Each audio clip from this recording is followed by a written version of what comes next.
ప్రభునందు నాకు అత్యంత ప్రియమైనటువంటి వాళ్ళారా, మన ప్రభువును రక్షకుడైనటువంటి యేసుక్రీస్తు వారి యొక్క శుభనామంలో మీ అందరికీ నా హృదయపూర్వకమైన శుభములు వందనములు తెలియజేస్తున్నాను.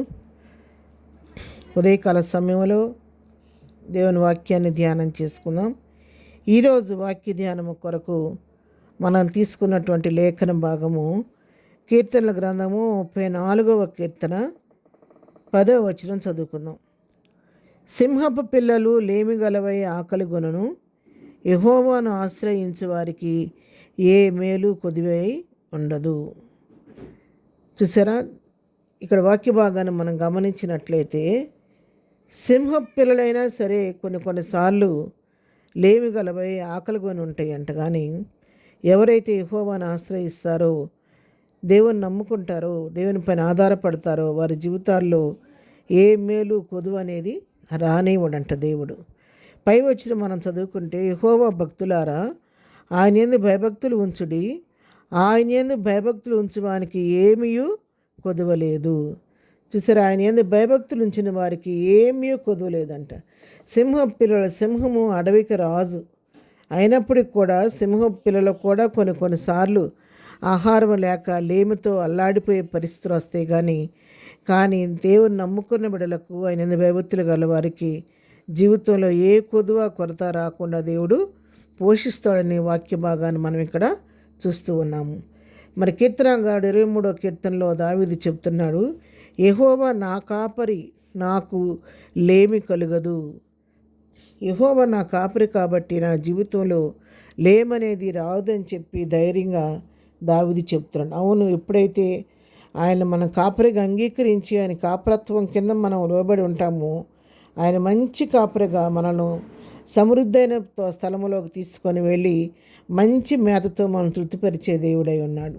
ఆయన మంచి కాపరి, గొప్ప కాపరి, ప్రధాన కాపరి కాబట్టి ఆయన తన మందను చక్కగా మరి పుష్టి కలిగినటువంటి ప్రాంతంలో, సమృద్ధి కలిగిన మేత ఉన్న ప్రాంతంలో తీసుకెళ్ళి మేపి పోషించి సంరక్షించే దేవుడు కాబట్టి ఆ మంచి కాపరి కింద, ఆ కాపరత్వం కింద నేను లోబడితే మన జీవితాల్లో కూడా ఏ కొదువ లేమనేది రాకుండా దేవుడు కాపాడతాడు. అందుకని కీర్తనకారుడు 34:2 చెప్తున్నాడు, యెహోవాను బట్టి నేను అతిశయించుతున్నాను, దీనులు దాన్ని విని సంతోషించెదరు. ఆయన అతిశయము దేవునిలోనే ఉందని చెప్తున్నాడు.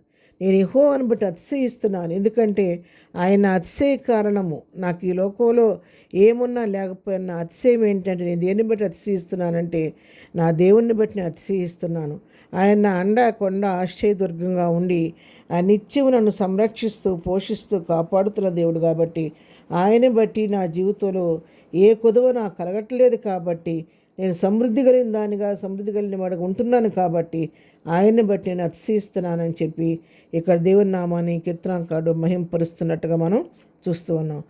ప్రియులారా, ఉదయకాల సమయంలో మన దేవుని వాక్యం మనతో మాట్లాడుతుండగా, సింహం పిల్లలన్నా లేమి గలవై కొదువు ఉంటే గంత నమ్మిన బిడ్డలు ఎప్పుడైనా విడిచిపెట్టే దేవుడు కాదు. కాబట్టి మరి యథార్థవంతుల బిడ్డలను భిక్షమెత్తనని చెప్పి వాగ్దానం చేసిన దేవుడు మనతో ఉన్నాడు. కాబట్టి ఆయనకు బుద్ధి, జ్ఞాన, సర్వసంపదలు ఆయనలోనే గుప్తములై ఉన్నామని చెప్పి కొలస్సీ పత్రికలో వాక్యం చెప్పినట్టుగా ఆయన సర్వసంపదల గని కాబట్టి ఆయనను మనం ఆశ్రయంగా చేసుకొని ఆయన కాపురత్వం కింద మనం లోబడి జీవిస్తూ ఆయన వైపు చూస్తూ మన ప్రతి పరిస్థితికి, ప్రతి అవసరత కొరకు ఆయన వైపు మన కనులెత్తితే ఆయన మన పక్షంగా ఉండి తన కార్యాలు జరిగించి మన జీవితంలో లేమీ కొదువ లేకుండా నన్ను కూడా పోషించుటకు సమర్థుడు. కాబట్టి అలాంటి సమస్తమును చేయుటకు శక్తి కలిగిన దేవుని హస్తాలకి మన జీవితాలు అప్పగించుకుందాము.